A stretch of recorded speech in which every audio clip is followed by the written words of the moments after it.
ಬೆಳಗಾವಿ ಕಾಗವಾಡದಲ್ಲಿ ಕಾವೇರಿದ ಗ್ರಾಪಂ ಚುನಾವಣೆ. ರೈತ ಗ್ರಾಮ ವಿಕಾಸ್ ಬೆಂಬಲಿತ ಅಭ್ಯರ್ಥಿಗಳಿಂದ ನಾಮಪತ್ರ. ಸಚಿವ ಶ್ರೀಮಂತ್ ಪಾಟೀಲ್ ಕಾರ್ಯವೇ ಶ್ರೀರಕ್ಷೆ ಅನ್ನುತ್ತಿರುವ ಅಭ್ಯರ್ಥಿಗಳು. 50 ವರ್ಷಗಳಿಂದ ಯಾವುದೇ ರಾಜಕೀಯ ಪಕ್ಷಗಳು ಅಭಿವೃದ್ಧಿ ಮಾಡಿರಲಿಲ್ಲ. ಸಚಿವ ಶ್ರೀಮಂತ್ ಪಾಟೀಲ್ ಅವರು ಕ್ಷೇತ್ರದ ಜೊತೆಗೆ ಜುಂಬಿಗಿ ಗ್ರಾಮದಲ್ಲೂ ಕೂಡ 50 ಕೋಟಿ ವೆಚ್ಚದ ಅಭಿವೃದ್ಧಿ ಕಾಮಗಾರಿಗಳನ್ನು ಕೈಗೆತ್ತಿಕೊಂಡಿದ್ದಾರೆ. ಹೀಗಾಗಿ ಈ ಬಾರಿ ಬಿಜೆಪಿ ಬೆಂಬಲಿತ ಅಭ್ಯರ್ಥಿಗಳನ್ನು ಗೆಲ್ಲಿಸುವಂತೆ ಬಿಜೆಪಿ ಮುಖಂಡ ವಿನಾಯಕ್ ಪಾಟೀಲ್ ಮತದಾರರಿಗೆ ಕರೆ ಕೊಟ್ಟಿದ್ದಾರೆ. ಬೆಳಗಾವಿ ಜಿಲ್ಲೆಯ ಕಾಗವಾಡ ಮತಕ್ಷೇತ್ರದ ಜಂಬಗಿ ಗ್ರಾಮ ಪಂಚಾಯತ್ ಚುನಾವಣೆಯ ಬಿಜೆಪಿ ಬೆಂಬಲಿತ ಅಭ್ಯರ್ಥಿಗಳ ನಾಮಪತ್ರ ಸಲ್ಲಿಕೆ ಮಾಡಿ ಅವರು ಮಾಧ್ಯಮದವರೊಂದಿಗೆ ಮಾತನಾಡಿದ್ರು. ಕ್ಷೇತ್ರದಲ್ಲಿ ಹಿಂದೆಂದೂ ಕಂಡರಿಯದಂತಹ ಅಭಿವೃದ್ಧಿ ಕಾಮಗಾರಿಗಳನ್ನು ಸಚಿವ ಶ್ರೀಮಂತ್ ಪಾಟೀಲ್ ಮಾಡಿದ್ದಾರೆ. ಕ್ಷೇತ್ರದ ಜೊತೆಗೆ ಗ್ರಾಮದ ಅಭಿವೃದ್ಧಿಗಾಗಿ ಶ್ರಮಿಸುತ್ತಿದ್ದಾರೆ. ಹೀಗಾಗಿ ಬುದ್ಧಿವಂತ ಮತದಾರರು ಈ ಬಾರಿಯ ಪಂಚಾಯತ್ ಚುನಾವಣೆಯಲ್ಲಿ ರೈತ ಗ್ರಾಮ ವಿಕಾಸ್ ಪ್ಯಾನೆಲ್ನ ಅಭ್ಯರ್ಥಿಗಳನ್ನು ಗೆಲ್ಲಿಸುವಂತೆ ಮನವಿಯನ್ನ ಮಾಡಿದ್ರು. ಕಳೆದ 50 ವರ್ಷ ಆಯಿತು ನಮ್ಮ ಭಾಗದ ಕೆಲಸ ಕಡಿಮೆ ಆಗಿತ್ತು. ನಮ್ಮ ಜವಳಿ ಸಚಿವ ಶ್ರೀಮಂತ್ ಪಾಟೀಲ್ ಒಂದು 50 ಕೋಟಿ ರೂಪಾಯಿ ಕೊಟ್ಟು ನಮ್ಮ ಏರಿಯಾಕ್ಕೆ ಎಲ್ಲ ನೀರಾವರಿ, ರಸ್ತೆ, ಶಾಲೆ ಕಟ್ಟಡ, ಪಿಯುಂಗ ಎಲ್ಲ ನಮ್ಮ ಊರಾಗ ಭಾಳ ಕೆಲಸ ಮಾಡಿದ್ದೆವು.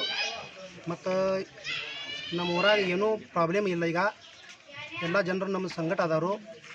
ಮತ್ತು ಈ ಕಳೆದ 20 ವರ್ಷ ಆಯ್ತು ನಮ್ಮ ಕೈಯಾಗ ಗ್ರಾಮ ಪಂಚಾಯತ್ ಇದೆ. ಇದೇ ಸಲ ನಮ್ಮ ಕೈಯಾಗ ಮತ್ತು ಗ್ರಾಮ ಪಂಚಾಯತಿ ನಮ್ಮ ಎಲ್ಲ ಊರಾಗಿನ ಹಿರಿಯರು, ಯುವಕರು ನಮಗೆ ಒಟ್ಟು ಏನು ನೀವು ಕಾಳಜಿ ಮಾಡಬೇಡ್ರಿ. ಮತ್ತು ನಿಮ್ಮ ಎಲ್ಲ ಅಂಗನವಾಡಿ ಇಲ್ಲಿ ಎಲ್ಲ ಎಲ್ಲರೂ ಯುವಕರು ಒಟ್ಟು ನೀವು ಕಾಳಜಿ ಮಾಡಬೇಡ್ರಿ. ಮತ್ತು ನಿಮಗೆ ನಾವು ಆಶೆ ಕೊಡ್ತೀವಿ. ಎಲ್ಲ ಆಶ್ವಾಸನೆ ಕೊಟ್ಟಿದ್ದಾರೆ. ಇನ್ನು ಜಂಬಗಿ ಗ್ರಾಮದ ಗ್ರಾಮ ವಿಕಾಸ್ ಪ್ಯಾನೆಲ್ ಅಭ್ಯರ್ಥಿಯಾದ ವೀರೇಶ್ ಕಾನಗೌಡ ಮಾತನಾಡಿ, ಕೇಂದ್ರದಲ್ಲಿ ಬಿಜೆಪಿ ಸರ್ಕಾರ, ರಾಜ್ಯದಲ್ಲಿ ಬಿಜೆಪಿ ಸರ್ಕಾರವೂ ಇದೆ.